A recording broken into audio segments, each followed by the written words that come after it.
Oi, sou eu de novo. O que estava ruim ficou ainda pior. Nos últimos dias veio à tona um dos maiores escândalos envolvendo aposentados e pensionistas do INSS. O rombo, segundo levantamentos, ultrapassa a casa de 6 bilhões de reais. 4 milhões de idosos roubados e a maioria das vítimas do Norte e Nordeste. Mas isso todo mundo já sabe. O que eles não te contaram é que o escândalo atual era de 6 bilhões. Hoje, com um novo relatório da CGU, mostrou que só em 2023, 35 mil reclamaram de fraude e o valor movimentado, 90 bilhões. 90 bilhões. Nós estamos diante do maior escândalo de corrupção da história do nosso país. E o golpe era o seguinte: aposentados eram filiados sem consentimento, tinham valores descontados direto do contra-cheque ou faziam empréstimos que eles nunca pediram. E daí, quando reclamavam, nada acontecia. Estamos falando do desvio de valores bilionários de pessoas doentes e idosas. Dinheiro que deveria estar no bolso de quem trabalhou a vida inteira e hoje depende da aposentadoria para viver. E é claro, vão espalhar a narrativa de que tudo começou no governo anterior. E já percebeu que no governo passado tudo era culpa só do presidente. E nesse governo nada é culpa do presidente? Mas olha só que interessante. As investigações mostraram que os descontos irregulares já vinham sendo praticados há anos. O que levou o governo Bolsonaro, em 2019, a apresentar a medida provisória 871, justamente para combater esse tipo de fraude em descontos. Ele obrigava os sindicatos e associações a comprovarem, a cada 2 anos, que o aposentado realmente estava autorizando aquele desconto. Adivinha quem ficou contra? Acertou, a esquerda. Como não bastasse, em 2022, com votos da esquerda, eles derrubaram essa lei. E o que será que aconteceu nos próximos anos? Bingo! Foi exatamente depois de derrubar esse mecanismo de proteção contra as fraudes que houve esse aumento absurdo de descontos indevidos. Ou no português claro, aumento absurdo de roubo contra idosos. Desenhando porque eu sei que tem gente que só entende assim. 2019, Bolsonaro faz lei para proteger esses idosos de fraudes. 2022, esquerda derruba essa lei no Congresso.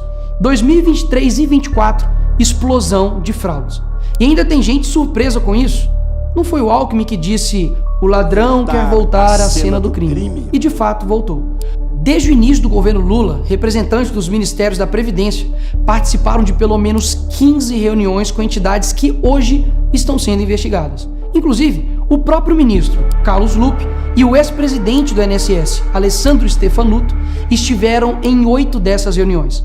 A entidade que mais participou dos encontros com os ministros foi a CONTAG, justamente a organização que mais roubou o dinheiro dos aposentados. E o escândalo é ainda mais grave. O relatório de auditoria da CGU revelou que, em muitos casos, as autorizações para descontos foram feitas em nome de pessoas que sequer tinham condições de manifestar a sua vontade. Foram encontradas situações absurdas. Pessoas com deficiência grave, impossibilitadas de assinar qualquer documento, indígenas que vivem em aldeias remotas e não sabem ler ou escrever, e até aposentados que nem moram no Brasil. Roubar alguém já é terrível, mas roubar pessoas nessa situação é ter a certeza de que nada vai acontecer com você. Não é à toa que o relatório do próprio INSS mostra que o governo tinha ciência e sabia como barrar os descontos desde 2023. O Tribunal de Contas da União também sabia da denúncia desde 2023. Desde essa época, poderia ter ajudado as pessoas que foram vítimas, mas o julgamento ficou parado por mais de 1 ano, por um ministro do TCU indicado por Lula. E o sindicato investigado era do irmão do Lula. E o filho do Lewandowski, ministro do Lula, advoga para outra entidade acusada de fraude do INSS. É o país das coincidências. Ou seja, reuniram com entidades investigadas, foram avisados, confessaram que sabia e ignoraram. Fingiram que não viram. Agora, com a pressão do escândalo, o governo Lula trocou o ministro e só. Nenhuma consequência para ele. Engraçado, né? Se o pobre erra o CEP no cadastro, é fraude. Mas se o sistema desvia bilhões, é só trocar o responsável. O mesmo responsável que em 2011 também foi trocado pela Dilma por corrupção no seu ministério. Isso mesmo. Lula escolheu Carlos Lupe, um cara com histórico de corrupção para cuidar do dinheiro de idosos e doentes. E depois de 14 anos ele volta e cai de novo da mesma forma. Tudo isso está acontecendo e sabe qual é a solução do governo?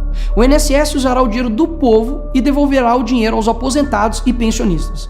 Traduzindo, as vítimas vão ressarcir o prejuízo das vítimas. E os criminosos, Nicolas, seguirão livres, sem punições. Que bela democracia. Eles roubam e quando a gente descobre, eles mandam a conta pro povo brasileiro pagar. Assim fica fácil roubar. É o crime perfeito. Tá, Nicolas, mas o que vocês estão fazendo contra isso? Eu e a oposição apresentamos um projeto de lei para proibir definitivamente esse tipo de desconto automático no INSS. E mais, preciso da sua ajuda para poder pedir para instalar a CPI dos roubos dos aposentados. E será lá nessa comissão que vamos investigar mais a fundo e poder colocar na cadeia quem foi responsável por isso. E aí sim, fazer com que eles devolvam esse dinheiro, não que você pague essa conta. Vá até a rede social do Hugo Mota e Davi Alcolumbre e peça para que essa comissão seja instalada. E por fim, vá urgente ao seu banco ou veja o extrato na sua conta pelo celular e veja se há algum desconto indevido. Só assim, você saberá que está sendo roubado ou não e peça o cancelamento imediato desse roubo. E sim, o tempo passa rápido. Eu sei que muitos não pensam no futuro, mas um dia ele chegará. E que nesse dia tenhamos feito algo para chegar aqui diferente do que estamos vivendo agora. Ninguém aguenta mais um país que só desanima a gente a cada notícia.